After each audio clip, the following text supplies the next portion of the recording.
सर्व विद्यार्थ्यांचे या यूट्यूब चॅनलमध्ये स्वागत. मित्रहो, आपण पाहत आहात इयत्ता 10वीसाठी असलेला पाठ 8वा, ज्याचं नाव आहे ऊर्जा शक्तीचा जागर भाग 1. या पाठाचे लेखक आहेत डॉक्टर रघुनाथ माशेलकर. यांचा हा पाठ आपण पाहूया. तर करूया सुरुवात. लेखकाचा अल्पसा परिचय पाहूया. लेखक डॉक्टर रघुनाथ माशेलकर यांचा जन्म 1 जानेवारी 1943 मध्ये गोवा राज्यातील माशेल या लहानशा खेड्यामध्ये झाला. अशा या थोर शास्त्रज्ञांना पद्मश्री, पद्मभूषण, पद्मविभूषण पुरस्कारांनी सन्मानित करण्यात आले. वैज्ञानिक आणि औद्योगिक संशोधन मंडळाचे ते माजी अध्यक्ष असून विज्ञान तंत्रज्ञान धोरणांना आकार देणारे आणि तरुण पिढीचे स्फूर्तिस्थान असणारे लेखक डॉक्टर रघुनाथ माशेलकर यांना त्यांची आई अंजली माशेलकर यांनी कशा प्रकारे शिक्षण दिले हे पाहूया. पाठाचे नाव आहे ऊर्जा शक्तीचा जागर. मित्रहो, सर्वप्रथम आपण या पाठाचा अर्थ जो आहे तो समजून घेऊ. ऊर्जा शक्ती म्हणजे मनोबल, आत्मविश्वास. जागर म्हणजे काय? जागृत करणे. जागर म्हणजे जागृत करणे. म्हणजे थोडक्यात पाठाचा अर्थ असा झाला की आपल्या आत्मविश्वासाला जागृत करणे. हा जो पाठ आहे अतिशय मोलाचा आहे. ही संकल्पना समजणे अतिशय गरजेचे आहे. तर थोडक्यात आपण ऊर्जा शक्तीचा जागर याचा अर्थ आहे आपण आपल्या मनोबलाला, आत्मविश्वासाला जागृत केले तर या जगामध्ये कोणतीही गोष्ट अशक्य नाही. आपण आपल्या ध्येयापर्यंत अनेक संकटांना तोंड देऊन सहज आपल्या ध्येयापर्यंत पोहोचू शकतो. हे अतिशय मूर्तिमंत उदाहरण म्हणजे डॉक्टर रघुनाथ माशेलकर. तर चला मित्रहो, आपण या ठिकाणी लेखक डॉक्टर रघुनाथ माशेलकर यांचा सविस्तर असा परिचय पाहूया. आंतरराष्ट्रीय ख्यातीचे ज्येष्ठ वैज्ञानिक म्हणजे शास्त्रज्ञ, मीन्स सायंटिस्ट, ग्लोबल रिसर्च अलायन्सचे अध्यक्ष, रॉयल सोसायटी लंडनचे फेलो, वैज्ञानिक व औद्योगिक संशोधन संस्थेचे म्हणजेच CSIRचे ते अध्यक्ष या नात्याने त्या संस्थेची त्यांनी व्याप्ती वाढवण्यात मोलाचे योगदान केले. व्याप्ती म्हणजे विस्तार. व्याप्ती म्हणजे विस्तार. या संस्थेचा विस्तार सर्वत्र होण्याचे प्रमुख कारण म्हणजे डॉक्टर रघुनाथ माशेलकर यांचे लाभलेले योगदान. पद्मविभूषण या पुरस्काराने सन्मानित. तसेच त्यांनी शोध नव्या भारताचा, पंचशील, नव्या युगाची, timeless inspirator, Tilak in our times, reinventing India इत्यादी पुस्तके त्यांची प्रकाशित झालेली आहे. भारतातील मूलभूत प्रश्न सोडवण्यासाठी बौद्धिक क्षमतेच्या आधारे ज्ञानाचे अर्थपूर्ण नियोजन करणारे डॉक्टर रघुनाथ माशेलकर आघाडीचे भारतीय शास्त्रज्ञ आहेत. प्रचंड कष्ट करण्याची वृत्ती, सकारात्मकता म्हणजे पॉझिटिव्हनेस, शिस्त, संशोधन वृत्ती, नेतृत्व गुण व प्रखर देशनिष्ठा हे त्यांच्या व्यक्तिमत्वाचे विलोभनीय पैलू आहेत. आता पाहूया या पाठाची मध्यवर्ती कल्पना काय आहे. प्रस्तुत पाठात लेखकाने त्यांच्या विद्यार्थी दशेतील आठवणी सांगितल्या आहेत. म्हणजे काय? तर लेखकांनी बालपणी आपले शिक्षण कसे अनवाणी म्हणजे पायामध्ये चप्पल न परिधान करता कसे शिक्षण घेतले, अशा अनेक आठवणी या ठिकाणी ते आपल्याला सांगणार आहे. या ठिकाणी त्यांनी लहानपणीच्या अशा या सर्व आठवणी आपल्याला या पाठाच्याद्वारे सांगितलेल्या आहेत. विशेष म्हणजे लहानपणीच पित्याचे छत्र हरपलेल्या म्हणजे वडिलांचे निधन झाल्यामुळे या ठिकाणी त्यांचा सर्व शिक्षणाचा खर्च, उदरनिर्वाह हे सर्व त्यांच्या आईने केले. त्यांच्या आईने अत्यंत प्रतिकूल परिस्थितीत जिद्दीने शिक्षण घेण्यास कसे प्रवृत्त केले याचे वर्णन या पाठात केलेले आहे. तर मित्रहो, जास्त वेळ वाया न घालवता आपण या ठिकाणी पाठाला सुरुवात करूया. तर आता आपण सर्वांनी आपली पुस्तके आपल्या समोर ठेवणे अत्यंत गरजेचे आहे आणि त्यानुसार मी जे स्पष्टीकरण करत असेल त्यावेळेस त्या ठिकाणी तंतोतंतपणे लक्ष देणे आपले कर्तव्य आहे. शाळा आणि शिक्षक असा विषय निघाला की मला माझी मुंबईतील शाळा आणि शालेय जीवनातील शिक्षकांची आठवण येते. लेखक म्हणतात की शाळेचा विषय जर निघाला तर मला सर्वप्रथम नजरेसमोर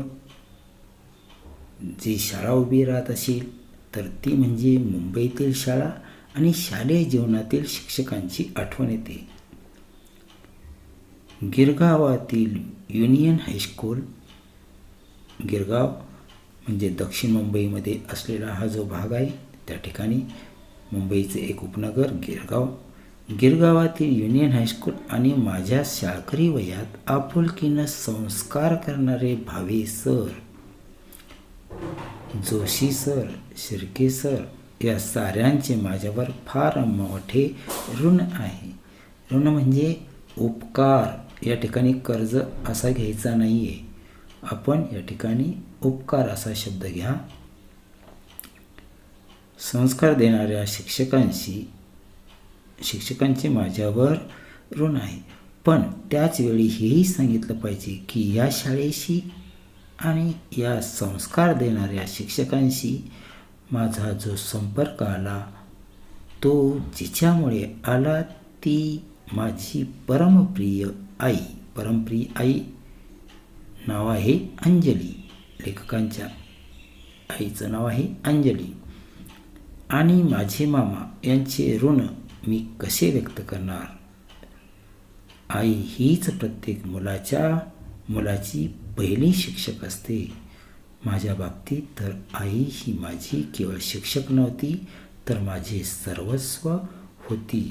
विद्यार्थी मित्र हो, मराठीमध्ये आपण नेहमी म्हणतो की 100 शिक्षकांपेक्षा एक आई ही सर्वश्रेष्ठ असते. 1 mother is better than 100 teachers.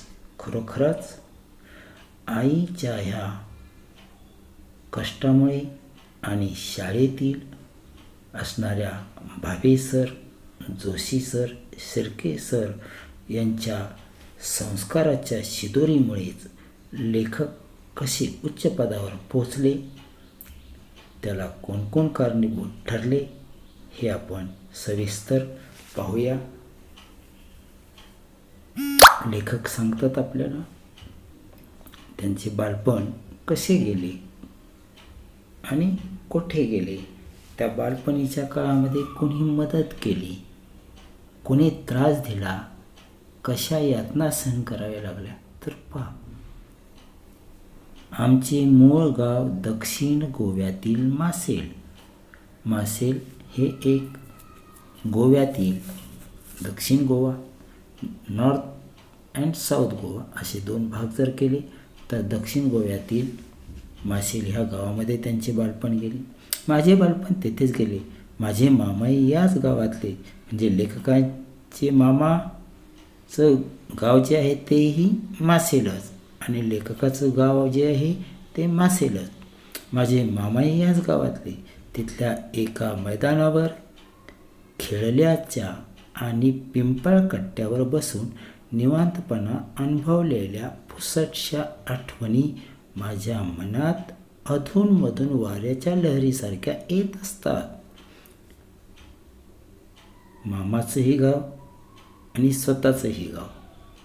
त्यामुळे त्या ठिकाणी माशेल गावातील मैदानावर आणि पिंपळाच्या कट्ट्यावर बसून कशा गप्पा मारल्या, कसं लहानपण गेलं यांच्या पुसटशा म्हणजे अंधुकशा पूर्णपणे न आठवणाऱ्या पण थोडीशी आठवण जाणवणाऱ्या आठवणी लेखकांना आज आठवतात.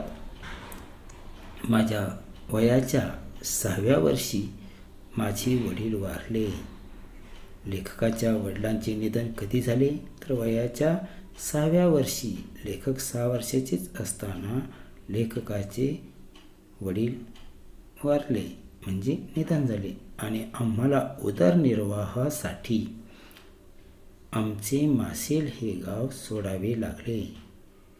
मी आणि माझी आई मुंबईत येऊन पोहोचलो. मित्रहो, गोवा राज्यातील मासेलगाव. मासेलगाव लेखकाने का सोडले तर उदरनिर्वाहासाठी सोडावे लागले. मी आणि माझी आई मुंबईत येऊन पोहोचलो. गिरगावातल्या खेतवाडीतील देशमुख गल्लीमध्ये मालती निवासातील पहिल्या माळ्यावर छोट्याशा खोल्यामध्ये आम्ही मालक राहत होतो. मित्रहो, आपल्याकडे पुणे विभागामध्ये इतर भागामध्ये मजला बोलतो, मुंबईमध्ये माळा बोलतात. गिरगावातल्या खेतवाडी हा जो भाग आहे त्या खेतवाडीच्या देशमुख गल्लीमध्ये आणि मालती निवासमध्ये पहिल्या मजल्यावर म्हणजे पहिल्या माळ्यावर लेखक आणि लेखकाची आई म्हणजेच हे दोघे मायलेक राहायला आले. आर्थिक परिस्थिती पूर्णपणे खालावलेली म्हणजे वडिलांचे छत्र हरपले होते. वडील नव्हते. सर्व जबाबदारी आईवर होती. आर्थिक चणचण होती. आर्थिक परिस्थिती पूर्णपणे खालावलेली. दारिद्र्याशी संघर्ष करणारी माझी अल्पशिक्षित म्हणजे कमी शिकलेली अल्पशिक्षित आई आणि शिक्षणासाठी आसुसलेला याचा अर्थ या ठिकाणी मनामध्ये अतिशय आस लागलेली, ओढ असलेली, आसुसलेला म्हणजे ओढ असलेली अल्पशिक्षित आई आणि शिक्षणासाठी आसुसलेला पण कोणतीच फी भरणे शक्य नसल्याने शाळेत कसा जाऊ असे प्रश्नचिन्ह घेऊन वावरणारा मी. इच्छा आहे परंतु पाठबळ नाही अशी अवस्था झालेली आहे. लेखकांना प्रश्न पडलेला आहे की आता फी भरायलाही पैसे नाही, शाळेत जायचं कसं. त्यावेळचं वातावरण हे असं होतं. लेखक सांगतात की शाळेत जायचं आहे परंतु पैसेच नाही, फी भरण्यासाठी पैसे. मित्रहो, लेखक गोवा सोडला, महाराष्ट्रात आले. गिरगावमधील खेतवाडीच्या मालती निवासामध्ये पहिल्या मजल्यावर राहायला लागले. परंतु या ठिकाणी जरी जीवाची मुंबई असली तरी पैशाचं सून आणता येत नाही. त्यामुळे पैसे जवळ नाही तर प्रवेश कसा घ्यावा हा अतिशय मोठा प्रश्न या ठिकाणी लेखकासमोर आहे. पण माझ्या आईनं धीर सोडला नाही, ती खचली नाही. तिने धीर सोडला नाही आणि खचली नाही. म्हणजे या ठिकाणी असलेला आत्मविश्वास तसूभरही कमी होऊ दिलेला नाही. ती खचली नाही. वेगवेगळ्या कष्टाची कामं ती करत होती. वेगवेगळ्या कष्टाची कामं करत होती. या ठिकाणी मित्रहो, या पुस्तकामध्ये लिहिलेलं नाही, परंतु माझ्या वाचनानुसार लेखकाच्या आईने शिवणकाम करून पैसे मिळवण्याचा प्रयत्न केला आणि अशा प्रकारे रात्रंदिवस काबाड कष्ट करून आपला उदरनिर्वाह या ठिकाणी कसा भागवला ते आपल्याला ज्ञात करून घ्यायचं आहे. वेगवेगळी कष्टाची कामं ती करत होती. त्यातच मासेलहून मुंबईत आलेले माझे मामाही मदतीला आले. त्यांच्यामुळे मला खेतवाडीतील प्राथमिक शाळेत प्रवेश मिळू शकला. म्हणजे लेखक मुंबईला आले आणि त्यानंतर लेखकाचे मामाही मुंबईत आलेले आहेत. त्यामुळे खेतवाडीतील त्या प्राथमिक शाळेमध्ये लेखकाला, प्राथमिक म्हणजे प्रायमरी स्कूल, ही महापालिकेची होती. माझ्याप्रमाणेच शाळेची परिस्थिती बेताचीच होती. साहजिकच आहे, महानगरपालिकेच्या सर्व शाळा जर पाहिल्या तर अनुदानामुळे या शाळा पाहिजे तेवढ्या प्रमाणामध्ये सुखसुविधा, सोयीसुविधा या ठिकाणी आपल्याला प्राप्त होत नसतात. अशाच परिस्थितीची शाळा आहे ही. पण इथले शिक्षक मात्र मनानं खूप श्रीमंत होते. शाळा महापालिकेची, आज अवस्था माहीत आहे तुम्हाला, महापालिकेच्या शाळा बंद पडायला लागलेल्या आहेत, अशी अवस्था झालेली आहे. परंतु आत्ताच्या ह्या सध्याच्या काळामध्ये पुन्हा महानगरपालिकेच्या शाळामध्ये अनेक विद्यार्थ्यांना आकर्षित करून घेण्यासाठी शालेय पोषण आहार योजना, शालेय भोजन योजना राबविल्या जातात आणि त्यामुळे विद्यार्थी संख्या वाढवली जाते. परंतु इमारतीपेक्षा तिथे असणारे शिक्षक हे श्रीमंत मनाचे होते. श्रीमंत मन होतं त्यांचं. श्रीमंत मन म्हणजे काय तर समोरच्याच्या मनाला जाणून घेण्याची वृत्ती या शिक्षकामध्ये होती. पण इथले शिक्षक मात्र मनानं खूप श्रीमंत होते. पायात चप्पलही घालायला नव्हती, अशा परिस्थितीत माझी शाळा सुरू होती. जे लेखक या ठिकाणी मुंबईला आले तर गिरगावमधील या शाळेमध्ये, खेतवाडीच्या शाळेमध्ये जात असताना त्यांच्या पायामध्येही चप्पल नव्हती, म्हणजे ते अनवाणी शाळेमध्ये जात होते. वयाच्या 12व्या वर्षापर्यंत मला अनवाणीच राहावं लागलं. अनवाणी म्हणजे चप्पल न घालता फिरणे. शालेय शिक्षण पूर्ण केल्यानंतर जेव्हा हायस्कूलमध्ये प्रवेश घेण्याची वेळ आली त्यावेळी तर आणखी एक मोठं संकट समोर आलं. त्यावेळची हायस्कूलची प्रवेश फी 21 रुपये होती. प्राथमिक शिक्षण संपले, आता माध्यमिक शिक्षण सुरू होणार होते, तर त्या ठिकाणी प्रवेश फी जी आहे ती 21 रुपये होती. पण आमच्याजवळ एवढे पैसे कुठून येणार? प्रवेश फी भरणे शक्य नसल्यामुळे आता माझे शिक्षण थांबणार असे वाटू लागले. पण माझ्या आईने धीर सोडला नाही. विद्यार्थी मित्र हो, त्या काळामध्ये 1ली ते 4थी प्राथमिक शिक्षण होते आणि 5वी ते 11वी जुनी मॅट्रिक म्हणतात त्याला, तर अशी शिक्षण पद्धती होती. तर 1ली ते 4थीचे शिक्षण झाले आणि आता ते 5वीला म्हणजे माध्यमिक विभागासाठी प्रवेश घेण्यासाठी उत्सुक आहेत, परंतु पैसेच नाही. 21 रुपये आणायचे कुठून? पण माझ्या आईने धीर सोडला नाही. आजूबाजूच्या बिऱ्हाडातील म्हणजे कुटुंबाकडे काही कामे करून तिने पैसे जमवण्यास सुरुवात केली.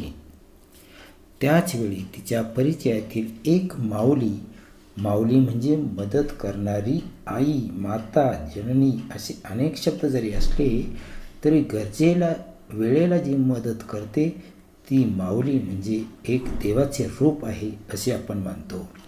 त्याचवेळी तिच्या परिचयातील एक माऊली मदतीला धावली आणि माझ्या प्रवेश फीची व्यवस्था झाली.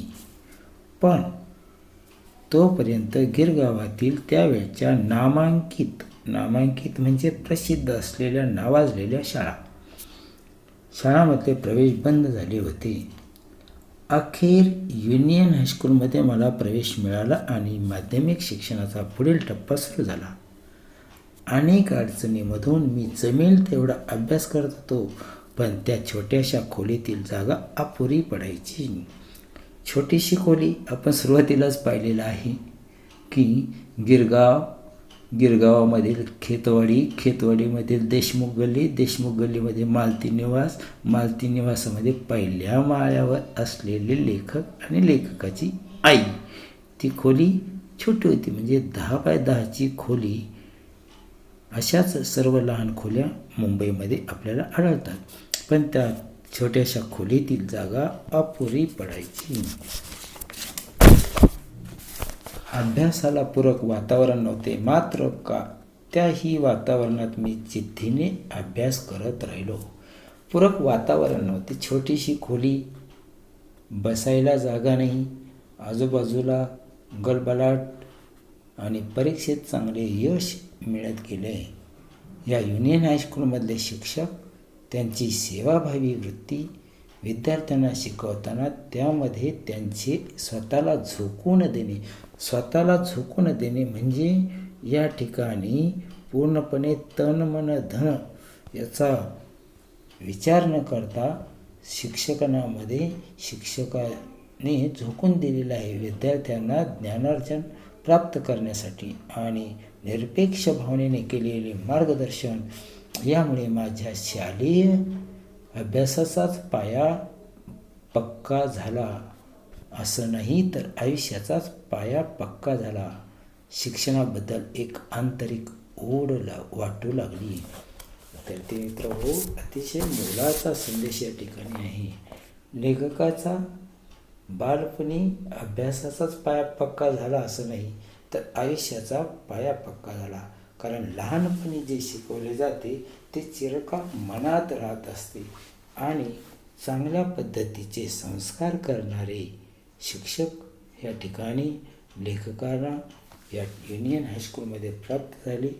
म्हणजेच मूलभूत ज्ञानाची जी गरज असते बालवयात ती त्यांची त्या ठिकाणी परिस्थितीने साथ जरी दिली नसली तरी शिक्षकांनी साथ दिली आणि त्या ठिकाणी एका माऊलीने मदत केल्यामुळे प्रवेश मिळण्यास मदत झाली. आमच्या हायस्कूलमध्ये दर शनिवारी चाचणी परीक्षा घेण्यात येत असे. चाचणी परीक्षा म्हणजे कसोटी. आठवडाभर जे शिकवलं गेलं त्याची आठवड्याच्या शेवटी परीक्षा घेतली जाते. आजही अनेक शाळेमध्ये वीकली, मंथली चाचणी परीक्षा घेतली जाते. आमचं हायस्कूल ही गरीब होतं, त्यामुळे उत्तरपत्रिका घरूनच न्यावी लागायची. त्यावेळी तिची किंमत फक्त 3 पैसे असायची. उत्तरपत्रिका जी आहे ती घरून न्यावी लागत असे. तुम्हाला माहीत आहे की आजही आपण उत्तरपत्रिका जर पाहिजे असेल तर दुकानामध्ये जातो, बोर्ड पॅटर्नप्रमाणे उत्तरपत्रिका जी आहे ती आपण घेतो किंवा अरुणची स्टेशनरीमध्येही उत्तरपत्रिका आपल्याला उपलब्ध आहेत त्या आपण घेतो. तर पूर्वीच्या काळामध्ये 3 पैशामध्ये उत्तरपत्रिका मिळायची. आपल्याला कदाचित पटणार नाही, पण तेव्हा दर आठवड्याला हे 3 पैसे उभे करताना देखील माझ्या आईच्या डोळ्यात पाणी उभं राहायचं. कारण 3 पैसे दर शनिवारी असणाऱ्या चाचणीच्या उत्तरपत्रिकेसाठी लागत असे आणि ते त्या ठिकाणी त्यांना सहज उपलब्ध होत नव्हते. त्यामुळे आईच्या डोळ्यामध्ये पाणी उभे राहायचे म्हणजे काय तर रडू यायचं, आईला वाईट वाटायचं. मुलांनो, तुम्ही एखादी वस्तू मागितली आणि ती जर आपली आई देऊ शकली नाही तर ती चेहऱ्यावर जरी दाखवत नसली तरी आंतरिक मनामध्ये ती रडत असते की मी माझ्या बाळाला देऊ शकत नाही. आंतरिक दुःख हे आपल्याला समजत नाही. अशा प्रकारे या ठिकाणी बोलून नाही दाखवले तरी मनातील डोळ्यातील भावावरून ते सहज समजत असते. आजही हे आठवलं की माझ्या अंगावर काटा उभा राहतो. या ठिकाणी ते जे पूर्वीचे दिवस आहे ते जर आठवले तर अंगावर काटा उभा राहतो. म्हणजे अजूनही त्या गरिबीच्या जीवनाची भीती वाटते आहे. अंगावर काटा उभा राहतो. तिने माझ्यासाठी प्रचंड कष्ट केले, पडेल ते काम केले. काँग्रेस हाऊसजवळ काही कामे मिळणार आहे असं समजल्याने एकदा ती तिकडे गेली. रांगेत उभी राहिली. तशीच ताटकळत.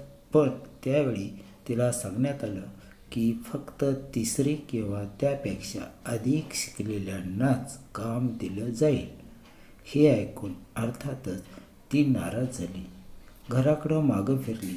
त्याचवेळी तिनं ठरवलं की मी माझ्या मुलाला खूप शिकवीन, कारण शिक्षणाशिवाय या जगात मान नाही.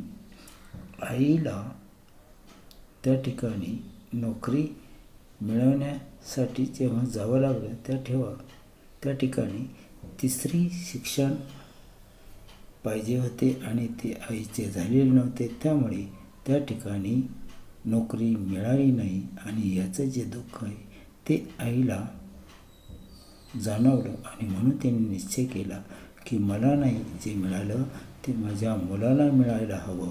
म्हणून मी नाही शिकले तरी हरकत नाही, पण माझ्या मुलाला शिकून मोठं करीन हे ध्येय तिने आपल्या डोळ्यासमोर ठेवलं. आणि म्हणूनच खरोखरच आईच्या त्या जिद्दीला आणि माशेलकरांच्या या यथार्थ कर्तव्याला आपण सलाम करूया. त्यांच्या उच्च विचारावर आपण चालण्याचा प्रयत्न करूया.